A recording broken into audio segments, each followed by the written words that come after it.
Chapter 285, Midnight Bell Tower. Audrey, who had set up an urgent communication method with Jean and Furs, quickly passed on Mr.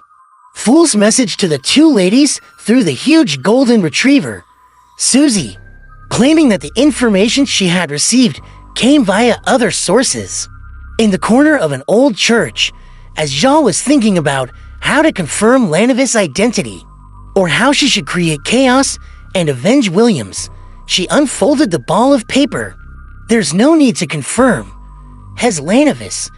Gio's eyes widened as she quickly skimmed through the rest of the paper's content. The piece of paper clearly wrote, "Theonly choices to notify the Church of the Evernight Goddess. Alert them that Lanavis has the godhood of the true creator on him." Godhood? The true creator's godhood? Jean blurted out as she looked at the golden retriever in front of her in shock, only to realize that she was equally dumbfounded. What? Furs was listening when she suddenly felt something was amiss. She hurriedly reached out for the piece of paper and scanned it. After a moment, she curled her lips and said at a loss, This must be a joke, right? How did we get involved in a matter that's tied to an evil god's godhood? This was meant to involve the capture of a cunning swindler worth only 200 pounds. In response to For's question, Susie could only express the notion that she was only a dog and that she didn't know what was happening either with her innocent eyes. Not expecting a dog to answer her questions, she turned her head to Jean and said, "I'm afraid Miss Audrey isn't as naive and innocent as we thought. She has many secrets. This might be a power struggle between a cult, the nobles, and the church. However, it's evident that she didn't know about the matter of godhood prior to this. She's also being used by someone. AFMM, that person could be her father, Count Hall. What's fortunate is that this matter ends here. You don't need to take the risk anymore. After you get someone to make the report, you just need to wait to collect the bounty in peace." Jean was startled and said, "That's true. Hopefully, those Nighthawks are able to avenge Williams. They're so strong, so they'll definitely be able to do it. Definitely." Before she finished speaking, she suddenly turned her head to the side and spoke as if she was talking to herself. "I'm still too weak." "Too weak?" Jean jerked her hand up, covering her mouth and nose. "I'm still too weak. If not for that, I would have chosen to take revenge myself. But right now, I can only take a step back, not to mention there's Giant and those hidden helpers around Lanavis. With just his godhood, he isn't someone I can deal with the reaction speed of the Nighthawks. They'll likely take action tonight once they receive the report. The Backland Diocese is second only to the Church's headquarters. They have many sealed artifacts and many powerful Beyonders. There's no need to wait for any additional helpers." After completing his task of informing Audrey, Klein returned to the real world. He stuck on a beard, changed his hairstyle, and stared into the mirror for several minutes. He felt anticipation and excitement, as well as depression and a sense of powerlessness. Before the evening arrived, he left the Quaylaw Club and returned to Minsk Street. On his way, he went to the grocery market and found a stall that was bustling with its great business. He bought several masks, including a clown's. He had decided to watch the hunt for Lanavis tonight. He wanted to see the other party pay the price for his madness with his own eyes. Of course, with his strength, he could only watch from a distance and not even have the right to approach them. By 11 o'clock, when many people were in their dreams, Klein changed into his grayish-blue worker's uniform and disguised himself as he had the night before. Then, he put on his cap, walked a few streets away, and took a rental carriage to the Backland Bridge area. Once there, he switched to walking and walked all the way to the East Balham dock. His interview yesterday included questions such as where are you staying now and how's the environment like. Therefore, he knew very well that Lanavis would be staying in the dormitory provided by the dock union at night. However, Klein didn't go near it. Instead, He carefully went around it. His target was the clock tower of the East Balam Dock. In Backland, in addition to the large church with its tall, iconic clock tower, many government buildings were also equipped with one. However, they weren't necessarily tall, grand, and not ornate. It was mostly built for pragmatic reasons, such as this one in the East Balam Dock. Compared to the surrounding buildings that reached a maximum of 3 stories, it was like a giant that stood high in the night sky as it overlooked the entire area. Klein easily entered the interior of the clock tower and went up the endless flight of spiral stairs as he moved quickly in the darkness. Finally, he arrived at his destination. He arrived at the top of the gigantic wall clock. It was surrounded by a dark yellow fence, and at the top of his head was a steeple that could be reached by stretching his hand. Taking a few steps forward, Klein hid in the shadows, got a sense of his bearings, and looked towards the dock union's dormitory. It was a 2-story, brick-red building, and the occasional pedestrian resembled a black dot in Klein's eyes. He stared for a few seconds, then took a step back and sank into the darkness. At the same time, he took out his newly bought mask and wore it. It was a clown with the corner of its mouth sharply raised and a painted red nose. A happy clown. Wearing a clown mask, Klein stood in the rich darkness, patiently waiting for the predetermined show. He waited for 2 hours. When the hands of the large wall clock passed 1 o'clock, he suddenly saw something flying from the distance. It was a huge airship covered in dark black paint. If it weren't for the faint moonlight, it would have been indistinguishable from the night sky, unlike what was described in the newspapers and magazines, depicting them as machines that emitted exaggerated mechanical noises. Its oars rotated quietly, as silent as a vulture who had found its prey, but hadn't found a chance. The solid, light alloy supported the cotton frame, and below it hung the compartment for guns, projectile launchers, and cannons. At a glance, it appeared to be a powerful deterrent. Its silent is this a temporary result caused by beyonder means? Klein, wearing his clown mask, looked at the slowly descending airship and made a guess. At this moment, he was most puzzled over the dispatch of an airship for a small-scale beyonder battle in a densely populated area of the city. Aren't they afraid of dealing collateral damage to the surrounding citizens? Aren't they afraid of causing panic? Very soon, the airship hovered about 10 meters in the air. This way, Klein was even less worried about being discovered. His position was much higher than them. Observing the situation below, he suddenly had a hunch.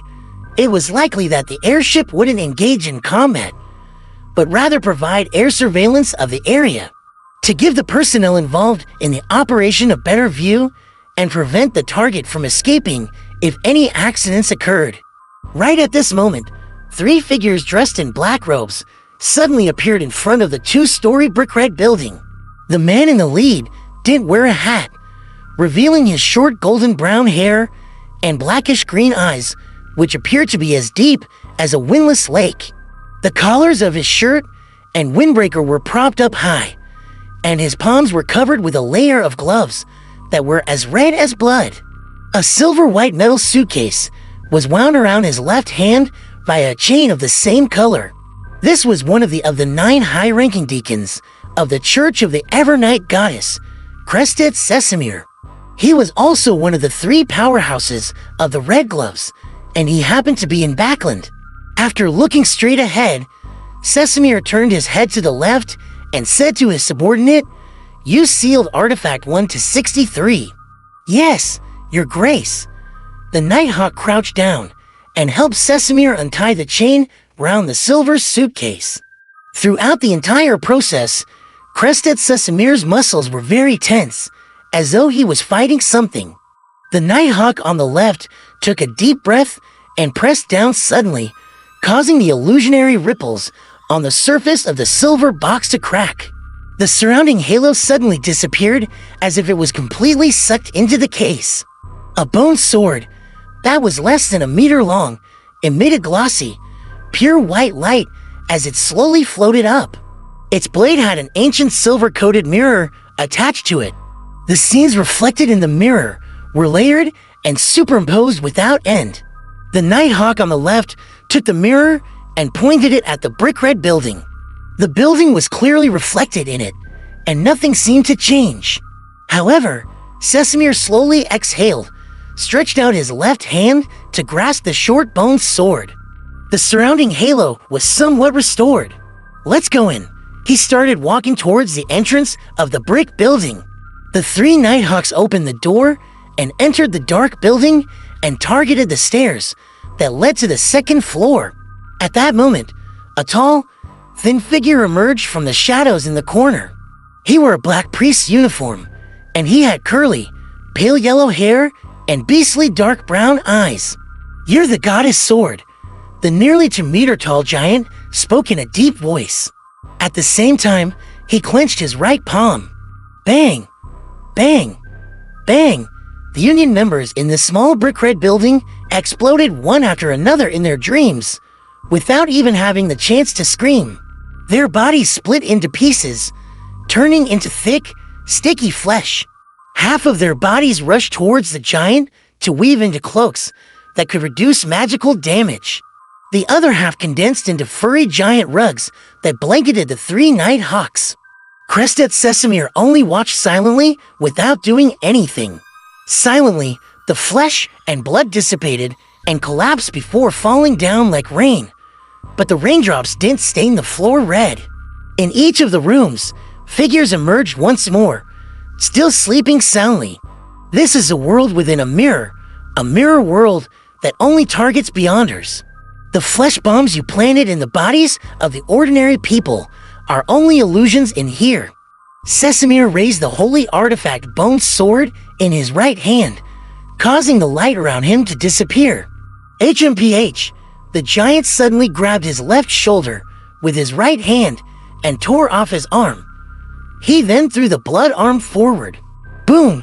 His arm exploded like a bomb, turning into a rain of blood that rained down on the three Nighthawks.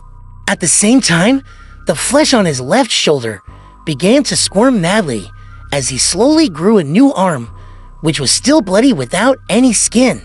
Smack! Smack! Smack! Sizzle! The blood-colored raindrops accurately avoided Sesamir and the others, before falling to the ground and quickly corroding into deep, dark traces. But no matter how hard they tried, they always missed the three Nighthawks by a hair's breadth, as if they were fated to do so. My enemies aren't always lucky enough. The corners of Sesamir's mouth curled up, and with a slip of his foot, he instantly appeared in front of Giant. Giant's eyes narrowed as his body suddenly melted like a candle, turning into sticky flesh and blood that quickly seeped into the floor. Sesamir immediately kneeled and plunged the holy artifact bone sword into the ground. No! In thick darkness, a roar filled with pain and horror instantly sounded, and it was immediately swallowed up by tranquility and serenity. Sesamir stood up and drew out the bone sword. A drop of dark red blood was slowly dripping down its tip, and on the floor, flesh and blood were seeping out, congealing into a face of despair. It was precisely the giant who had a slightly drooping mouth. Pat, pat, pat, 3 shadows appeared around Sesamir in succession. However, they all mysteriously collapsed to the ground, having been forcefully taken down by many invisible entities. Bang! Bang! Bang! Another Nighthawk fired, and the silver surface of the bullet seemed to bear the Evernight sacred emblem. The 3 attackers hiding in the shadows suddenly revealed themselves, twitching as they lost their breath. Rose Bishop, shadow ascetic people from the Aurora Order. Sesamir frowned and said in a low voice, without turning to his companions, "There's something wrong about this. It's very strange. All of you be careful." Before he could finish his words, he heard the shuffling of footsteps which echoed in the silence and serenity. Immediately, he saw Lanavis with his chiseled face, dressed in a linen shirt, walking down the dark staircase. He appeared calm and placid without any signs of fear. I'm very curious. To the Aurora Order, you should be a blasphemer. Why would they send people to protect you? Sesamir didn't seem to notice the abnormality as he asked casually. Lanovis showed his trademark taunting smile and said, "That's simple. Because I'm no longer just Lanovis." He paused for a moment, and his gaze suddenly turned cold. Now, I'm even more of the true creator. He yanked open his linen shirt, revealing the dark red flesh of his skinless chest and abdomen. The flesh and blood were conjoined together, forming the figure of a hanged man. All of a sudden, the void around them shattered like glass, and all the scenes around them crumbled. This was the aura of a deity.